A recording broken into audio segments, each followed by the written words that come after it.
sudah tidak Pancasilais dan secara hukum sudah melanggar konstitusi.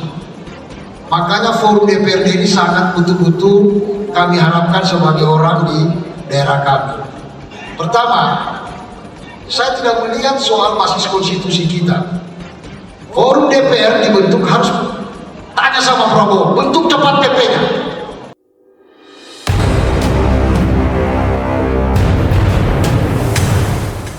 Adalah standar free on board. Free on board itu adalah sampai di pelabuhan negara pengekspor. Nanti kapal asing bisa ambil. Dengan standar juga adalah WMT, Wet Metric Ton. Nah, dari sini kita dapatkan bahwa per satu wilayah izin usaha pertambangan nikel di Morowali itu penjualan, saya turunkan kadarnya 1,7% itu dapatkan dari penjualan port saja. Makanya semalam Pak Gubernur bilang, gimana kalau kita ekspor saja? Hitungannya seperti ini, mendapat 26 miliar. Ongkos produksinya itu adalah 10.000. Maka yang kita bisa dapatkan itu adalah 16 miliar. Kemudian dari perhitungan biaya, maka setiap izin usaha pertambangan Sulawesi Tengah itu bisa mendapat 8 miliar. Kali dengan 22 izin usaha pertambangan di Morowali mendapat 174 miliar. Kali dengan 18 izin usaha pertambangan di Morowali Utara mendapat 104. Totalnya adalah 322 miliar. Lebih besar yang dikelola oleh perusahaan daerah dibandingkan yang dengan yang diterima dari DPR. Ini contoh. Tapi ini prosesnya. Di mana kelemahannya? Kelemahannya itu adalah ini di first production. Indonesia itu tidak seperti Tiongkok. Mulai dari first production itu diawasi oleh independent surveyor yang digaji oleh negara. First for whole juga demikian, ke stock file juga demikian, sampai ke loading port itu semua diawasi. Tambang yang ada di dunia ini, tidak usah di Indonesia, tapi di dunia. Kalau ada kita contoh di sana, kita replikasi di tempat kita. Karena tadi misalnya terakhir ISPA saja, yang di Morowali itu 52.000 orang yang terdampak, itu gara-gara tidak ada zonasi sebenarnya. Dicampur aduk antara areal industri dengan perumahan rakyat. Dari situ saja sudah. Makanya menurut saya ada zona-zona di mana rakyat itu bisa bekerja. Nah, karena banyak pertanyaan ini mungkin didiskusi saja, saya mau usul saja Pak. Saya ini penilai AMDAL sebelum di sini Pak. Ya, 12 tahun saya menilai, kurang lebih 15 tahun. Selalu saya ketemu dengan membuat AMDAL itu, saya rekomendasi bahwa Pak Prof, Pak Doktor, kalau AMDAL kita yang disusun itu tidak sukses tri ekologi, sukses ekologi, ya, sukses ekonomi bukan tambangnya saja usahanya, tapi rakyat yang ada di sekitar tambang itu dampak ekonominya, kemudian sukses sosial, ya, tidak ada gontokan di sana, tidak ada banjir dan sebagainya. Kalau itu terjadi, baru saya anggap bahwa AMDAL itu pro terhadap keberlanjutan. Tapi kalau salah satunya tidak sukses, maka saya tuntut Pak Prof itu di dunia sampai di akhirat.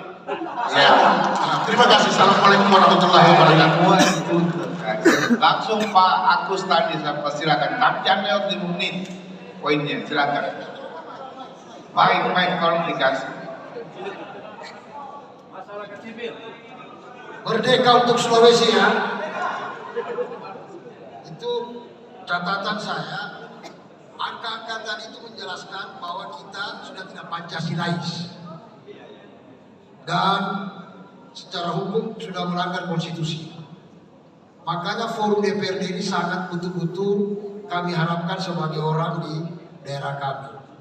Pertama, saya tidak melihat soal basis konstitusi kita. Forum DPR dibentuk harus tanya sama Prabowo, bentuk cepat PP-nya. Gak usah pakai undang-undang PP. Setelah nanti terbentuk struktur dan kepengurusan forum DPRD, petugas daripada pengurus forum itu langsung ke Jakarta. Harus ada PP. Kalau PP-nya, ya abal-abal. Seperti tadi disampaikan dari saudara kita dari Kendari.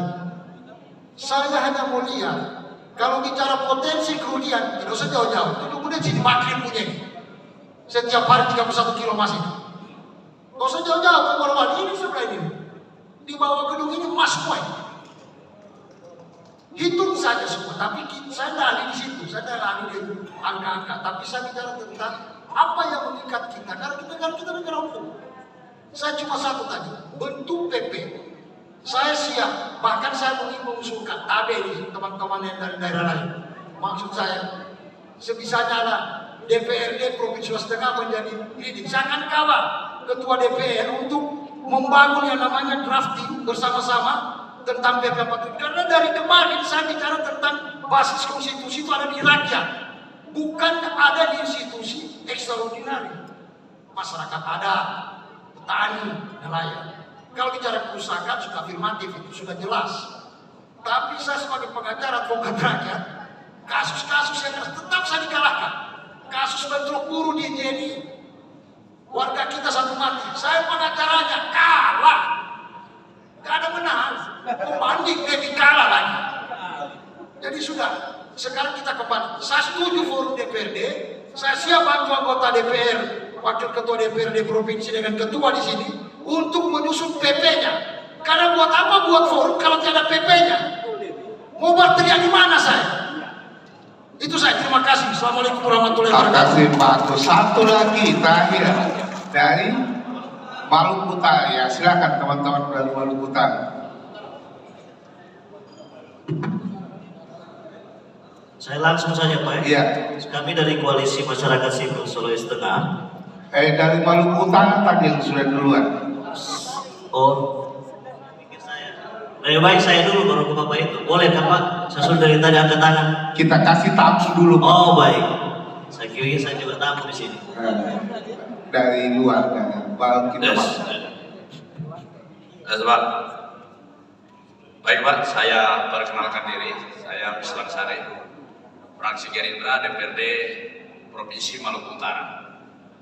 Jadi pada intinya setelah forum ini kita mau kemana ini? Kan hitung kita berkumpul di sini pada intinya sebenarnya adalah ketidakadilan pembagian hasil daripada alam kita di daerah yang ke pusat kemudian ke daerah. Jadi inti muara daripada semuanya itu kita mau berteori seperti apa silakan pada hari ini, tetapi bagaimana forum ini dia kuat betul agar kita ke pusat sana suara kita didengar dan menjadi pertimbangan. Nah, di mana para akademisi ini membantu kami dengan data yang saya lihat tadi. Contohnya orang yang dihitung hanya 1,7 naik ke atas, sementara permintaan dunia sekarang bahkan 1,0 pun diminta. Ini hitungan-hitungan ini agar dihitung dengan baik agar kita daerahnya tidak rugi. Begitu. Jangan sampai kita habis berkumpul di sini ujung-ujungnya tidak ada juga. Jadi bagaimana forum ini kita bentuk sedemikian rupa, diperkuat dengan data dan kita kolaborasi semuanya, baik akademisi, DPRD, eksekutif, dan langsung dibuat peraturan undang-undangnya agar forum ini menjadi pengawas, bukan hanya semacam sebatas pengusulan, tapi dia yang akan mengawasi semua hilirisasi dan hasil nikel ini, mulai dari pusat hingga nanti pada pembagian hasilnya di daerah masing-masing. Saya kira itu saja, nanti kita perdalam di masing-masing ruangan, karena intinya daripada semua yang kita berkumpul ini adalah ketidakadilan dari hasil daerah kita yang kaya ini, tetapi rata-rata penghasil nikel masih terpuruk sebagai daerah yang miskin. Itu aja, terima kasih. Oke, kita kalau lalu kita menghadapi yang namanya kutukan sumber daya alam, tetapi sekarang kita menghadapi triple kutukan, triple curse. Yang pertama itu kutukan sumber daya alam, dan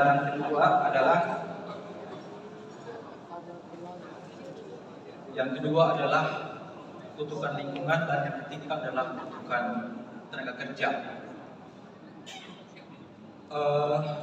background file ini adalah background PT IMIP. Di Morowali itu bukan hanya IMIP, ada PT Indonesia Wabau Industrial Park, ada Wanxiang, ada Transson Resources. Dan ini adalah peta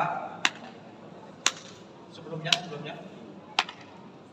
Nah, setelahnya, oke. Ini adalah peta yang saya merujuk pada APNI, Asosiasi Penambang Nikel Indonesia. Tinggal ketik saja APNI, nanti bisa muncul seperti ini. Yang ribut-ribut yang viral itu adalah sebelumnya ada kaitan antara di Halmahera Selatan, di Wedan, Halmahera Tengah, dan di Morowali, urusan bandara. Dua-dua punya bandara, ada bandara IMIP, ada bandara IWIP. Nah, saya mau lihat di data APNI. Ini saya update dari 2021, 2023 terakhir. Slide berikutnya.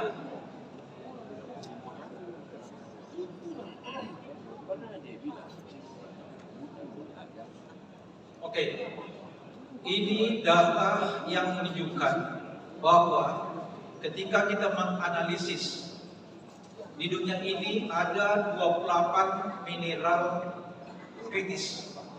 Dari 28 tersebut ada 22 di Indonesia. Mineral kritis.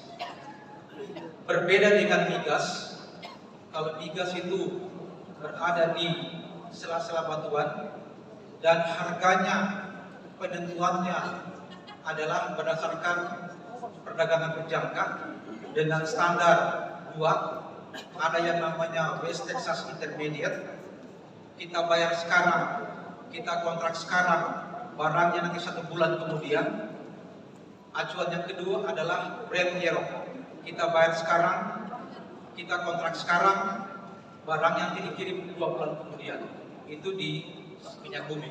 Tetapi di nikel itu, nikel, kuprum, dan sebagainya, modelnya seperti ini.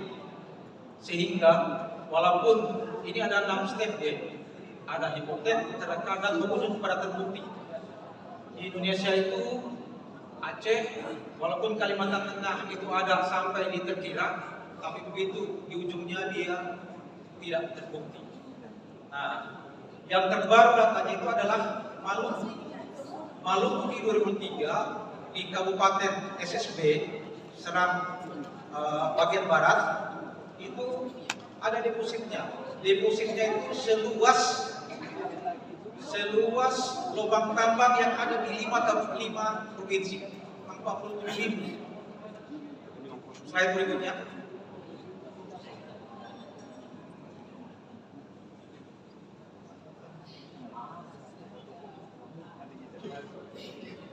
Oke, ini data terbaru yang saya dapatkan dari Indonesian Coal and Nickel. Inilah alasan kami di DPRD Provinsi Sulawesi Tengah mengundang pula Kabupaten Banggai dan Kabupaten Tojo Una, karena memang ini ada depositnya yang kelihatan di sini.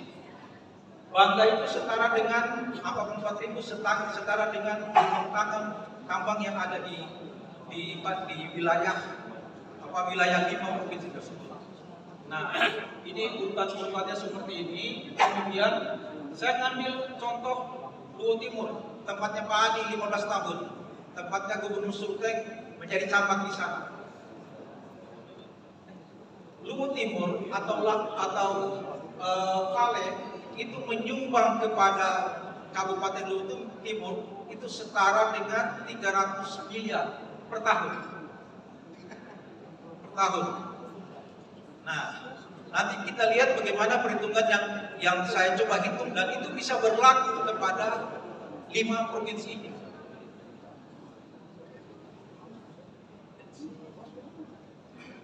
Nah, saya sangat senang dengan analisis pohon industri ini. Tidak hanya pada jenis mineral kritis, tapi pada pertanian juga. Saya ambil contoh di sini dari hulunya ini sampai kepada rel kereta api, sampai kepada electric vehicle, itu kita lihat peningkatan nilai tambahnya. Pernah terjadi Undang-Undang Nomor 4 Tahun 2009 ketika diluncurkan, harga nikel di Morowali waktu itu masih bersatu dengan Morowali Utara itu setara dengan 60 US dollar per ton. Begitu diolah menjadi slab itu model bundarannya pesawat, itu harganya sudah 2.574 US dollar. Berapa marginnya? Itu contoh yang saya dapatkan. Nah, kemudian tidak semua kita menghasilkan, karena ada yang merah-merah ini, yang segitiga merah terbalik itu yang harus diimpor. Nah, harus diimpor sehingga begitu dihitung secara detail dalam perhitungan valuasi ekonomi, maka industri nikel itu bagi Indonesia itu bisa merepresentasi antara 52 sampai 60% dari cadangan nikel dunia. Nah, ini yang contoh sudah setengah saya ambil IBIP itu 6 tingkatan dia. Dari nickel plate iron kontennya 15%, nikel mate 40% sampai ke ujung ke stainless steel. Nah, yang dominan di kita itu adalah produksi dengan metode pyrometallurgy. Yang mesinnya moncongnya ke atas itu disebut dengan nama rotary plate electric furnace. Itulah yang di Morowali dari teman terakhir kami itu ada yang menimbulkan ISPA khususnya di wilayah Kecamatan Mohodopi.